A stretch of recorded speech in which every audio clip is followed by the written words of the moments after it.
Kita tuh sekarang sebetulnya sedang membahas di dalam Dewan Pengawas LPDP, meminta LPDP untuk mengembangkan kemungkinan mendevelop yang disebut student loan. Menteri Keuangan Sri Mulyani katanya lagi mengkaji skema student loan atau pemberian pinjaman pendidikan buat mahasiswa. Nah, skema ini udah diterapin di berbagai negara, salah satunya di Amerika Serikat. Kalau di AS katanya tenor pengembaliannya mencapai 10 tahun dan cicilan dimulai setelah mahasiswanya lulus kuliah. Rencana ini muncul nih setelah beberapa waktu lalu ramai isu soal layanan pinjaman online atau pinjol yang disediakan oleh Institut Teknologi Bandung atau ITB buat mahasiswanya yang mau bayar uang kuliah.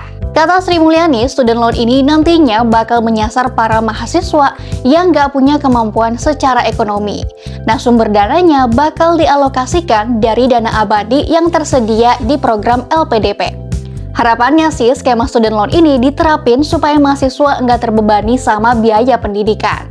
Nah, di sisi lain, Capres nomor urut 1 sekaligus mantan Menteri Pendidikan Anies Baswedan menilai kalau konsep student loan ini belum efektif kalau diterapin di Indonesia.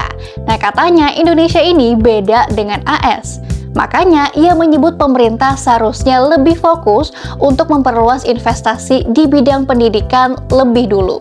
Ini kita harus lihat Indonesia ini berbeda dengan negara-negara seperti Amerika yang menggunakan konsep student loan.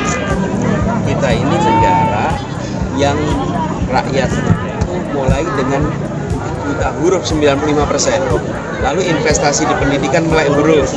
Investasi di SD, Impres seluruh Indonesia, jadi SD-nya lulusnya banyak.